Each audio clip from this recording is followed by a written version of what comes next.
सुनील देवधर जी हमारे राष्ट्रीय महामंत्री, हमारे मुंबई प्रदेश के अध्यक्ष और मेरे साथी श्री आशीष शेलार जी, महाराष्ट्र सरकार में मंत्री और मेरे बहुत पुराने साथी सुधीर मुनगंटीवार जी, जिनके साथ मैंने युवा काल में काम किया और अभी महाराष्ट्र सरकार में मंत्री श्री चंद्रकांत दादा पाटिल जी, जयभान सिंह पवैया जी सह प्रभारी, गिरीश महाजन जी जो हमारे मंत्री हैं, सम्मानित मंच, यहाँ जिनके साथ मुझे कैबिनेट में काम करने का मौका मिला ऐसे हमारे पूर्व मंत्री वरिष्ठ नेता प्रकाश जावड़ेकर जी, हमारे राम नायक जी, सांसदगण, हमारे वरिष्ठ सांसदगण, विधायकगण, विधान परिषद के सदस्यगण, जिला परिषद के अध्यक्षगण, मंडल और मोर्चों के अध्यक्षगण, सभी हमारे वरिष्ठ पदाधिकारी बंधु, आज इस समापन समारोह में मुझे आप सबके साथ जुड़ने का मौका मिला है।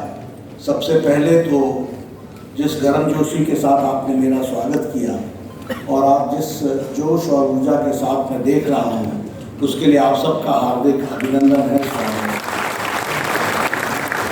मुझे आज महाराष्ट्र की धरती पर आने का मौका मिला है, जो संतों की भूमि है, जो वीरों की भूमि है, जो सामाजिक न्याय दिलाने के लिए अपना जीवन लगाकर सामाजिक चेतना जगाने की धरती है और सांस्कृतिक उत्थान की दृष्टि से काम करने वाले हमारे संतों की भूमि को मैं नमन करता हूं और अपनी बात को पालन करता हूं। मित्रों, आज दिन भर आपने पहले छत्रपति शिवाजी महाराज के बारे में, उनके छत्रपति और उनके राज्याभिषेक के समय से लेकर 350 साल पूरे होने पर सुधीर मुनगंटीवार जी के द्वारा योजना के बारे में आप लोगों ने आज चर्चा की है।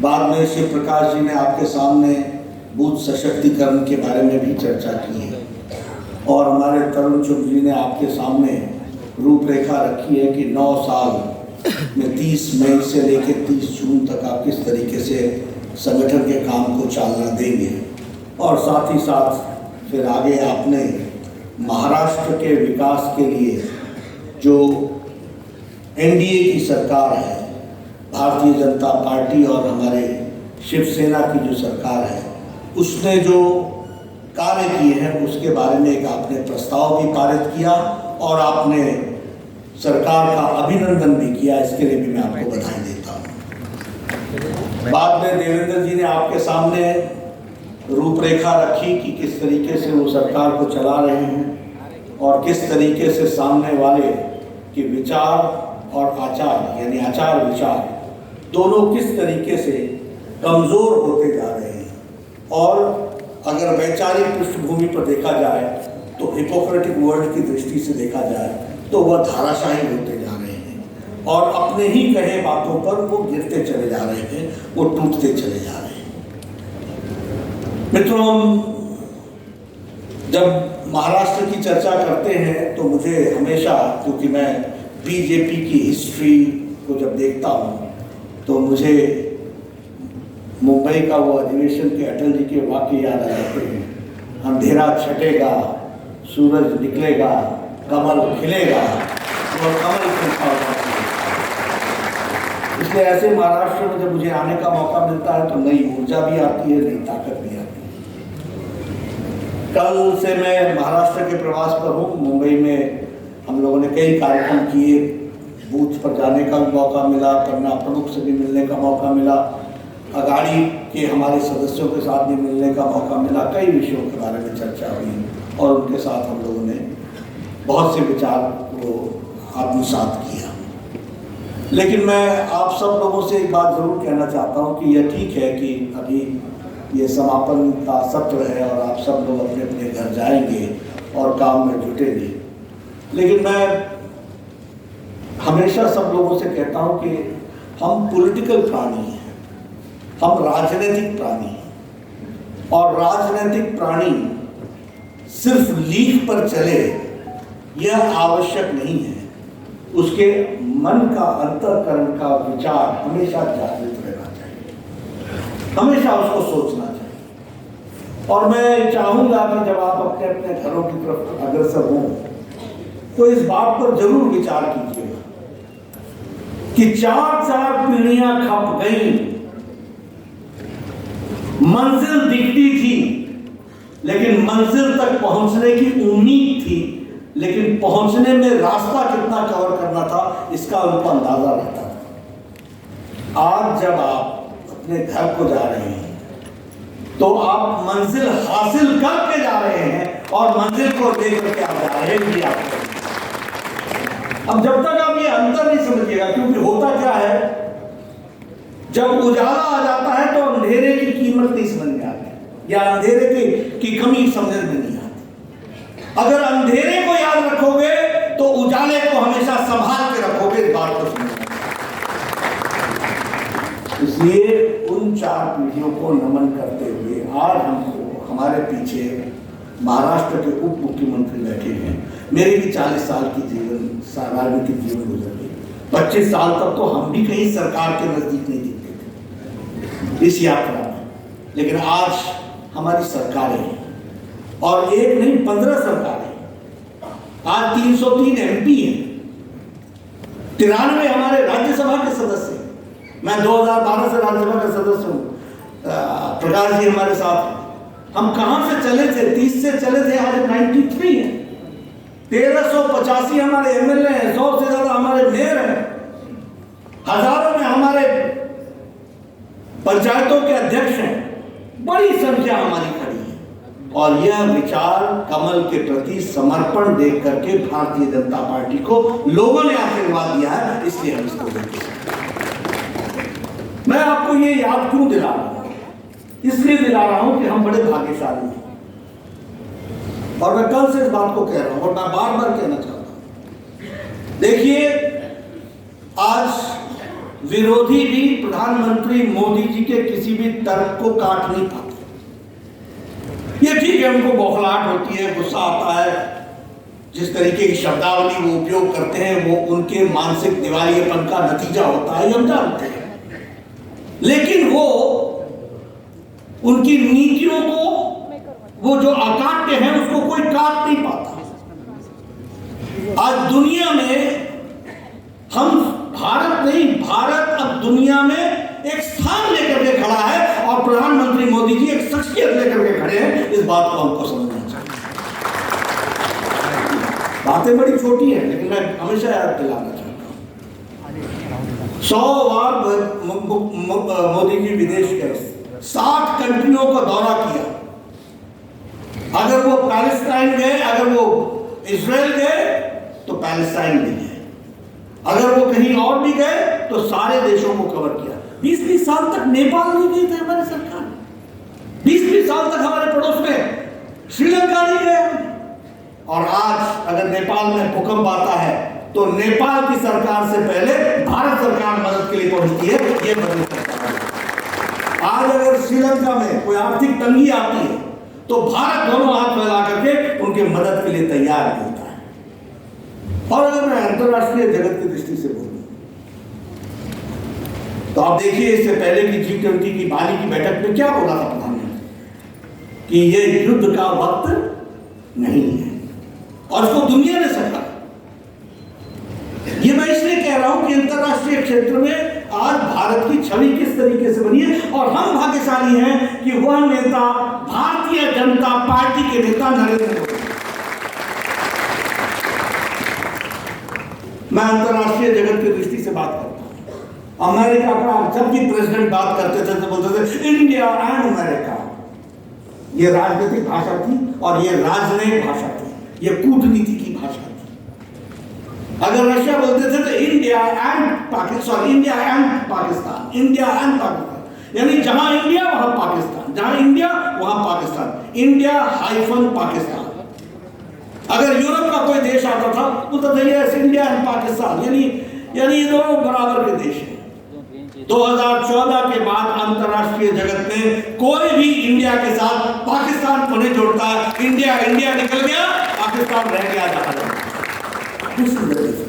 और ये मैं कूटनीति की भाषा बता रहा हूँ, राजनीतिक भाषा बता रहा हूँ, राजनयिक भाषा बता रहा हूँ। जो एम्बेसडर्स इस्तेमाल करते हैं वो भाषा में बता रहा हूँ, क्योंकि उनको समझ में आ गया कि इंडिया और पाकिस्तान अब कर नहीं सकते। इंडिया की ताकत कहां पहुंच गई।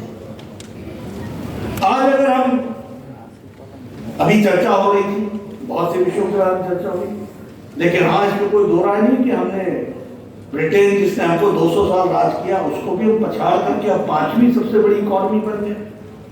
और प्रधानमंत्री मोदी जी के सामने पूर्व प्रधानमंत्री कैमरून भाषण में कहता है, time is not far when we will have a prime minister of Indian origin, और today Rishi Sunak is the prime minister of Great Britain.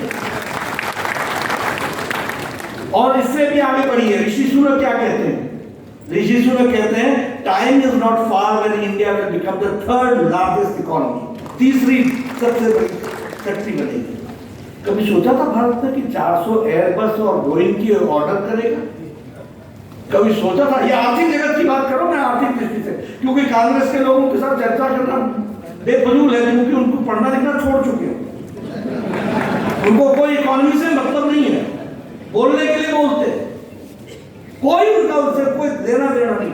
400 Airbus and Boeing का ऑर्डर दिया भारत ने, 400 प्लस, मुझे एग्जैक्ट नंबर भी याद नहीं है, लेकिन अमेरिका के प्रेसिडेंट ने क्या कहा? This will give us employment in America. Rishi Sunak ने क्या कहा? This will the time is not far when India will become the third largest economy.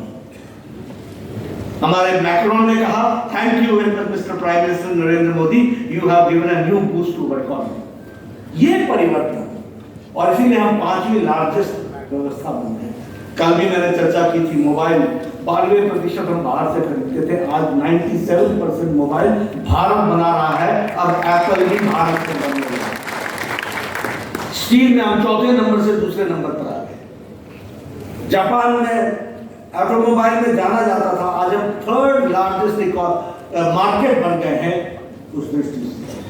तो इसलिए अगर हम अंतर्राष्ट्रीय दृष्टि से देखें, अब मैं आपके सामने सिर्फ, क्योंकि आप सब लोगों को ये सब याद रखना चाहिए, अभी हमारे कांग्रेस के लोग इन्फ्लेशन बोलते हैं, जैसा हम देख लें इन्फ्लेशन दुनिया में, देखिए मंदी आई, कोरोना की मार सबको पड़ी, लेकिन भारत अपनी नीतियों से आगे निकल गया। मोदी जी ने आपदा को अवसर में बदल दिया, और इसको हमको समझना पड़ेगा, जानना पड़ेगा, क्योंकि हम राजनीतिक प्राणी हैं, हमको इसकी गहराइयों में जाना पड़ेगा। आप देखिए इन्फ्लेशन की दृष्टि से, डेवलपिंग नेशन और developed nation, Russia inflation rate 11.8%, Italy 10%, United kingdom 10.1%, Australia 7.8%, India 6.52%। आप देखिए जीडीपी में चाइना की ग्रोथ 3.2%, फ्रांस की ग्रोथ 2.5%, जर्मनी 8.5%, यूनाइटेड किंगडम 3.6% और इंडिया 6.8%। यानी जो economy United states of America जो डबल डिजिट में होती थी, जो चाइना डबल डिजिट में होता था, 3.2 पर खड़ा है, 1.6 पर खड़ा है, और इंडिया 6.8 पर खड़ा है। अब मैं कांग्रेसियों को क्या बताऊं कि दृष्टि तो ठीक कर सकता हूं, विजन तो नहीं दे सकता, किसको बताऊं? लेकिन हाँ, हम सब लोगों को इन बातों को समझने की जरूरत है। अब देखिए रेलवेज की बात करें, आप बताइए, रेलवेज में बजट 800% बढ़ा, 800% बढ़ा है, 800%। उसी तरीके से नेशनल हाईवे में 7 टाइम्स इंक्रीज हुआ है। आपके यहाँ अभी मैं मुंबई से आया तो मुझे शेलार साहब दिखा रहे थे कि ये देखो, ये सीलिंग से यहाँ पर से ये निकल रहा है, वहाँ से कोस्टल रोड निकलेगी, इधर से ये निकलेगा, उधर से वो निकलेगा। नेशनल हाईवे कोई शिरडी से जोड़ा जा रहा है, कोई नागपुर से जोड़ा जा रहा है, कोई 701 किलोमीटर है, कोई 15,500 करोड़ रुपए का है, कोई 55,500 करोड़ का है। कभी सोचा था कि महाराष्ट्र ये शब्द सुन पाएगा 55,000 करोड़? मैं जब एमएलए था तो हमारे यहाँ जब कोई फंक्शन होता है, राजनीतिक फंक्शन, तो जो फंक्शन में जो भोज दिया जाता है उसको धाम बोलते हैं। तो कांग्रेसी क्या करते थे, एक काम 5 धाम, मतलब एक ही काम पर 5 बार धाम लेते थे। लोगों को जोड़ना, बोलना यहाँ से सड़क निकलेगी, एक धाम हो गई। जब इंजीनियर को भेजना तो दूसरी भोज कर लिया, यानी भोज ही करते रहते थे, काम नहीं करते थे। और आज भारतीय जनता पार्टी में जिस सड़क पर बात करो 18,000 करोड़ रुपए मेट्रो के लिए बात करो, इतने हजार। अब पुणे में भी मेट्रो आ रही है कि नहीं आ रही? आ गई, ट्रू है। अब ये जो डेवलपमेंट हम देख रहे हैं, इन डेवलपमेंट के इश्यूज को भी हमको सामने रखने की आवश्यकता है। 70 साल में 74 एयरपोर्ट और 9 साल में 74 एयरपोर्ट, ये है डेवलपमेंट और इंफ्रास्ट्रक्चर। एक समय में डिफेंस मिनिस्टर ये कहते थे यूपीए के कि बॉर्डर रोड्स को डेवलप ना करना, यही हमारी डिफेंस की स्ट्रेटजी है। और मैं तो पहाड़ों से आता हूं, कन्वॉय चलता था हमारे फौजी भाइयों का। आपके भी महाराष्ट्र से हमारे रेजिमेंट के लोग जाया करते थे।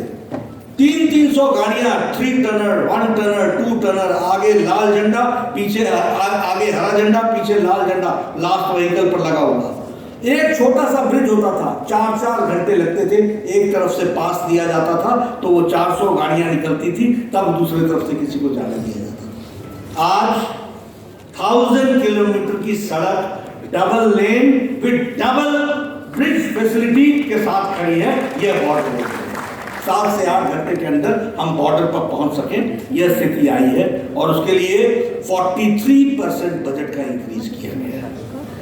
तो मैं ये सारी बातें आपके सामने, वंदे भारत ट्रेन की बात कर रहा हूं तो शोलापुर, मुंबई, सायनगर, शिरडी, नागपुर, बिलासपुर, ये और वंदे भारत ट्रेन नहीं है, ये भारत के नए भारत का एस्पिरेशन का रूप है जिसको हमको देखना चाहिए। तो ये जो डेवलपमेंट है सारी, यह डेवलपमेंट किसके द्वारा होगी, उसके कौन पार्ट एंड पार्सल है? उसको करने वाले हमारे मोदी जी हैं। अगर हमारे यहाँ देवेंद्र फडणवीस हैं तो हम कार्यकर्ता हैं जिसके समय में वो काम हो रहा है, इसका भी हमको श्रेय लेना चाहिए, इसको भी हमको समझना चाहिए। अब जहाँ तक महाराष्ट्र की बात है, मैंने उसके बारे में बहुत सी चर्चाएं सुनी, देखी, की, लेकिन हाँ, इसमें भी कोई दो राय नहीं है कि आप लोगों ने भी विकास की दृष्टि से एक बहुत बड़ा कार्य को आगे बढ़ाया है।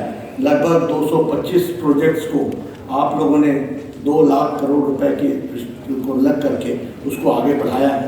मुंबई की मैं बात कर रहा था, कल मैंने देवेंद्र जी को से चर्चा की तो पता चला कि 38,800 करोड़ रुपए के प्रोजेक्ट्स मुंबई में डेवलप किए गए। 160 किलोमीटर की कॉन्क्रीटाइजेशन हो रही है। यानी विकास भारतीय जनता पार्टी और एनडीए का पर्यायवाची बन गया है। इस बात को हमको समझना चाहिए। और आज आपने ये जो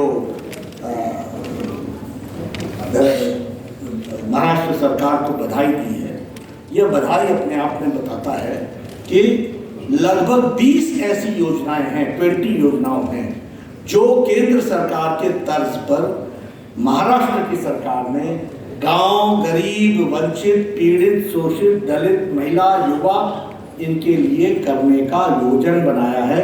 इसके लिए मैं भी महाराष्ट्र सरकार को बधाई देता हूँ तो जिस दिलेरी के साथ उन्होंने काम किया और जिस दिलेरी से उन्होंने सारी बातें रखी हैं।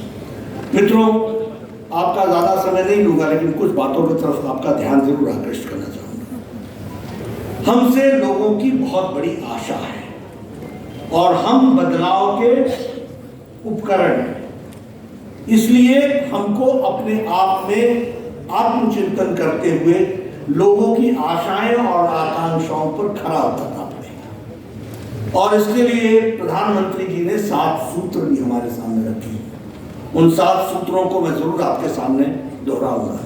भारतीय जनता पार्टी सिर्फ राजनीतिक पार्टी नहीं है, इसलिए उन्होंने कहा सेवा भाव। और मुझे खुशी है कि कोरोना में सारी पार्टियां लुप्त हो गई, सारी पार्टियां क्वारंटाइन में चली गई, सारी पार्टियां आईसीयू में चली गई।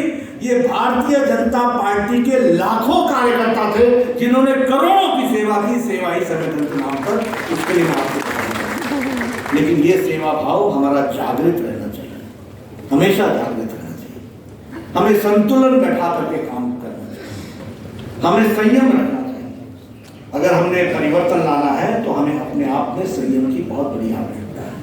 हमें समन्वय रख करके चलना चाहिए और हमारी सोच सकारात्मक होनी चाहिए, संवेदना से भरी होनी चाहिए और संवाद हमेशा बना रहना चाहिए। अभी देवेंद्र जी कम्युनिकेशन के बारे में चर्चा कर रहे थे। हम सब लोग बातें तो बहुत करते हैं और काम भी करते हैं, लेकिन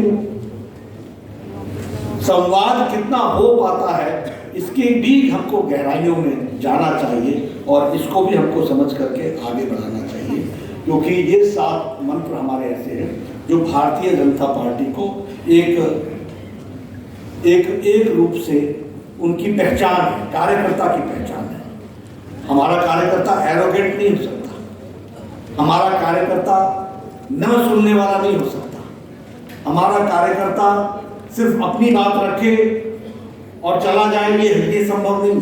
मैं कई बार देखता हूँ मीटिंग में आए, अपनी बात कही, अच्छा मैं चलता हूँ, अच्छा मैं चलता हूँ। ये भारतीय जनता पार्टी नहीं करती। भारतीय जनता पार्टी के एक एक कार्यकर्ताओं को परिवर्तन का माध्यम बनना पड़ेगा और उसके लिए गहराई से इन 7 मंत्रों को अपने साथ आत्मसात करके चलना पड़ेगा। ये मैं जरूर आप सबसे निवेदन करना चाहता हूँ। दूसरी बात, आप सब लोगों ने बहुत से योजन प्रयोजन की बात की है। मैं उस योजन प्रयोजन के बारे में जरूर आपको कहना चाहूँगा और वो ये कहना चाहूँगा कि अभी अध्यक्ष जी ने बहुत बड़ी योजना बनाई है कि 60,000 घर से हम सरल लाभ पहुँचाएंगे हर विधानसभा में। उन्होंने ये भी बताया है कि नए मतदान बूथ पर 50 नए मतदान को हम जोड़ेंगे और लगभग 25 हम जो हमारे प्रवेश है उसको बूथ पर हम आगे जोड़ेंगे। इस तरीके का उन्होंने बात को कहा है और उसको आगे बढ़ाने की बात कही है। लेकिन मैं इसमें से एक निवेदन जरूर आपसे करना चाहता हूँ और आप सबसे करना चाहता हूँ कि हमारा व्यक्तिगत कंट्रीब्यूशन क्या है। कभी हमने इस बात को सोचा? हमारी पार्टी बहुत बड़ी होगी, देखिए हमको कभी रिजल्ट की चिंता नहीं है, रिजल्ट हमारे पक्ष में ही आएगा, आगे हम ही बढ़ेंगे, इसमें हमें कोई चिंता नहीं है, ये मैं जानता हूं। लेकिन मुझे दूसरे की कमजोरी पर हम आए, इससे अलग हट करके अपनी मजबूती पर हम आएंगे, इस बात के लिए मुझसे पत्रकार पूछते हैं वो मिल जाए तो, मैं कहता हूँ सारी दुनिया मिल जाए तो भी हम जीतेंगे, ये हमारी ताकत है, ये हम करेंगे। इसके लिए हमने कोई योजना बनाया है क्या? मैं कल भी कह रहा था, बहुत से ऐसे कार्यकर्ता मैंने देखे उनके जीवन बीत गए, 5 कार्यकर्ता नहीं जुड़ता है। मैं आपसे निवेदन करना चाहता हूं और मैं अध्यक्ष जी को मैंने कहा कि आपने इतनी बड़ी सब कुछ बनाई है, क्या सक्रिय कार्यकर्ता अपने अगले साल तक 10 कार्यकर्ताओं को जोड़ सकता है? जोड़ सकता है? जोड़ सकता है? मैं इसको मॉनिटर करूंगा। हर सक्रिय कार्यकर्ता के साथ 10 नाम और 10 समाज के नाम अलग अलग होने चाहिए, एक ही समाज का नहीं होना चाहिए। महिला भी चाहिए, युवा भी चाहिए, हर एक जाति से चाहिए, ओबीसी भी चाहिए, दलित भी चाहिए, ट्राइबल भी चाहिए। ऐसे 10-10 नाम हम भारतीय जनता पार्टी के साथ जोड़ सकते हैं। अब देखिए आपको ही खुशी होगी, आपको फख्र होगा जब वो कहेगा कि मुझे फलाने राम जी ने हमारे को पार्टी से जोड़ा था और मैं आज दिन तक पार्टी से जुड़ा। मैं ये आपको आह्वान करना चाहता हूँ कि आप इसको जरूर कीजिए। अध्यक्ष जी अगर इसको जोड़ेंगे अपने प्रोग्राम में तो मुझे अच्छा लगेगा, क्योंकि हम रुकने वाले नहीं हैं। देखिए हम लोगों ने खुश हो जाना या संतुष्ट हो जाना ये हमारे स्वभाव में नहीं है। ना हम रुकेंगे ना हम संतुष्ट होंगे, हम आगे के आगे लक्ष्य रखते ही चले जाएंगे। जिस दिन पन्ना प्रमुख सरल ऐप में आ जाएगा, आज 10,40,000 बूथ हैं, हम 7,80,000 तक पहुंचे, 8,40,000 तक पहुंचे हैं, हमें 10,40,000 तक पहुंचना है। लेकिन 8,40,000 बूथ पर भी अगर पन्ना प्रमुख बन गया है तो पन्ना समिति बनाने के लिए हमको आगे बढ़ चलना है और उसको हमको पूरा करना है। हम रुकना नहीं है, हमें आगे बढ़ना है। और मैं संगठन की बात कर रहा हूँ, राजनीतिक मुद्दे मैंने आपके सामने रख दिए। हमारा विरोधी भी हमारा कार्य नहीं कर सकता, हमारा विरोधी भी हमको उस दृष्टि से नहीं देख सकता। और क्या बात करूं आपके महाविकास अघाड़ी की और इन लोगों की, मैं क्या चर्चा करूं? आप बताइए 2.5 साल में इन्होंने विकास के काम रोके कि नहीं रोके? आप बताइए, क्या ये हमारी जिम्मेवारी नहीं है कि हम एक एक गांव में जाके बताएं कि MVA के आने का मतलब है महाराष्ट्र का नुकसान, और एनडीए का आने का मतलब है महाराष्ट्र का विकास और उत्थान। ये बात हमको बतानी हो, क्या हम तर्क के साथ उसको रख नहीं सकते? देखिए, पॉलिटिकल लीडर वही है जो एजेंडा सेट करता है। पॉलिटिकल लीडर वो नहीं है जो एजेंडा सुन करके उसमें अपने आप को समावेश कर लेता है। हमें मालूम है कि हमारे विरोधी हमारे बारे में 4 बातें करेंगे, लेकिन हमको एजेंडा सेट करना है। अब आपको मैंने इन्फ्लेशन के बारे में बात की, हमारा विरोधी कैसे खड़ा होकर के बात कर सकता है? आज तक किसी प्रधानमंत्री ने रोजगार मेला लगाया? आज तक किसी ने किसी को 75,000 अपॉइंटमेंट लेटर्स दी? क्या ये हमारी बुलंदियां नहीं है? क्या हम लोगों ने हमारे नेता ने काम नहीं किया?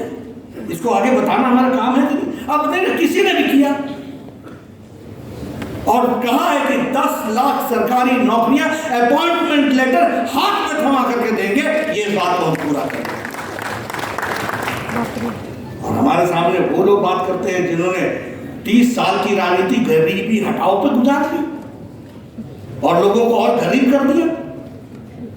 और आज अति गरीबी में भारत 1% से भी कम आ गया है। हम नहीं बोल रहे, इंटरनेशनल मॉनेटरी फंड बोल रहा है कि इंडिया की गरीबी, अति गरीबी 1% से कम आ चुकी है। 80 करोड़ की जनता को, आपके यहाँ 4 करोड़ की जनता को 5 किलो गेहूं, 5 किलो चावल, 1 किलो दाल मिल रहा है। कोई भूखा नहीं सो रहा। क्या ये बात हमको गांव में, बस्ती में, हर एक जगह बताने की आवश्यकता नहीं है? क्या हमको इसको नीचे तक पहुंचाना हमारी जिम्मेवारी नहीं है? आप 12,000 रुपए किसानों को दे दें और मेरे ख्याल से शायद आपके यहाँ किसानों की संख्या किसान सम्मान निधि में 1 करोड़ है, यानी 12,000, 6,000 प्रधानमंत्री जी का और 6,000 हमारे शिंदे साहब और देवेंद्र फडणवीस। 12,000 किसानों को मिल रहा है। क्या ये परिवर्तन नहीं है? और ये किस कारण से है? ये इस कारण से है कि ये सत्ता में है, इसलिए वो जब सत्ता में थे तो क्या हाल था वो भी आपको बताना है। ये सारी जो कमियां हैं, जिस तरीके से उन्होंने सारी चीजों को रोका, वो सारी चीजें आपको बतानी है। अभी मैं पढ़ रहा था तो मुझे ध्यान में आया कि बाला साहब ने कहा था कि अगर मुझे कांग्रेस, हिंदू हृदय सम्राट बाला साहब ठाकरे जी ने कहा था कि अगर मुझे कांग्रेस पार्टी के साथ जाना पड़े तो उस दिन मैं शिवसेना बंद कर दूंगा। और सच में उन्होंने वो वाली तो बंद हो ही गई। अब तो वही शिवसेना है जिसके लिए बाला साहब खड़े थे। तो इस बात को भी हमको समझना चाहिए और जानना चाहिए और लोगों के सामने ये सारी बातें रखनी चाहिए। आज किस तरीके से हम लोग विकास की दृष्टि से आगे बढ़े हैं। अब आप बताइए, राहुल गांधी जी वीर सावरकर पर जिस तरीके की टिप्पणी करते हैं, क्या ये टिप्पणी करने के पश्चात ये टिप्पणी वीर सावरकर जी पर टिप्पणी है या महाराष्ट्र के स्वाभिमान पर टिप्पणी है, देश के स्वाभिमान पर टिप्पणी है, राष्ट्रीयता पर टिप्पणी है? ऐसे लोग राजनेता बनकर मुझे कोई ठीक है, वो प्रजातंत्र राज है, वो आए जाए सब कुछ करें, लेकिन चीजों की गहराई तक उन सब चीजों को ले जाना हमारी जिम्मेवारी है। मैं दम था, देवेंद्र जी को पूछा करता, मैं इसलिए सब ये बातें आपको याद दिला रहा हूं कि दिन कैसे बदलते हैं उसको भी ध्यान में रखिए। मतलब एक पुलिस ऑफिसर पैसा इकट्ठा करने के लिए टेररिज्म का जोर दिखा करके जिस तरीके से उसने जो योजना बनाया था, वो भी आपके सामने, मैं नाम नहीं लेना चाहता हूं, आप अंदाजे से समझिए। एक गृह मंत्री 1 साल तक जेल में रहता है, एक अभी भी जेल में है, मंत्री से पूर्व मंत्री हो गया, कोई शर्म नहीं, कोई चिंता नहीं। और ये लोग राजनीति में हमसे प्रश्न खड़े करते हैं, ये लोग राजनीति की दृष्टि से हमारे साथ चर्चा में आते हैं।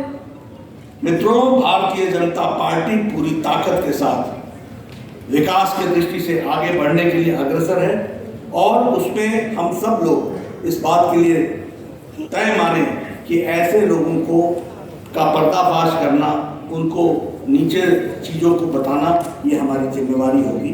मुझे पूरा विश्वास है कि आप सब लोग इस काम को करेंगे और अपनी अपनी जिम्मेवारियों को निभाते हुए पॉलिटिकल एजेंडा आप सेट करेंगे। मैं अपने कार्यकर्ताओं को देखता हूँ, बहुत भोले हैं, बहुत अच्छे हैं,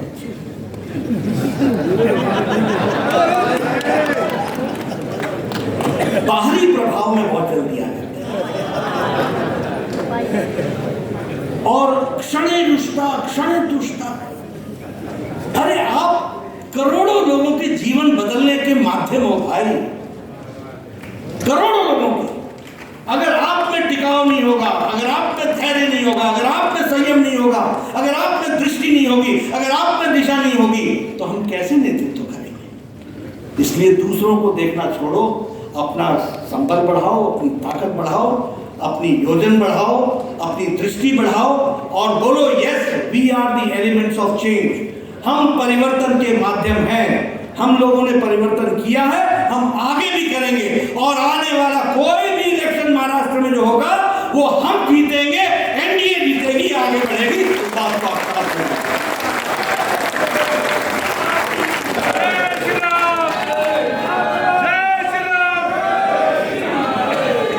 और फिर मैं कहने के लिए नहीं कह रहा हूं, उत्तर प्रदेश में जब पहले कांग्रेस और समाजवादी मिले, बाद में मायावती और वो मिल गई, बोले बड़ा भारी कॉम्बिनेशन है। रामनाथ जी आप उस समय वहां पर थे, हमने कहा कि ये मैथमेटिक्स है, केमिस्ट्री नहीं है। केमिस्ट्री हमारे साथ है, लोगों का जुड़ना हमारे साथ जुड़ा हुआ। आपको घर घर जाना पड़ेगा, आपको गांव गांव जाना पड़ेगा, आपको हर घर में जाकर दस्तक देनी पड़ेगी और आपको उनकी बात सुनकर अपनी बात को तर्कपूर्ण ढंग से रखना पड़ेगा। इसलिए जब आप इस काम को करेंगे, आपका अपना स्थान बढ़ेगा, आप पार्टी को भी आगे बढ़ाएंगे, आप उसके माध्यम बनेंगे। इसलिए अपना हम परिवर्तन करें, सोचें समझें। ईश्वर ने बहुत समझ करके आपको ये जिम्मेवारी दी है, सबको मिलती नहीं है, यह भी आप समझिए। इसलिए हम वो प्रिविलेज लोग हैं जो परिवर्तन के माध्यम के कारण बन करके यहाँ मौजूद हैं। आपके हाथों में महाराष्ट्र का भविष्य है, आप उसको संभाल के आगे बढ़ाएंगे। इन्हीं शब्दों के साथ बहुत बहुत धन्यवाद।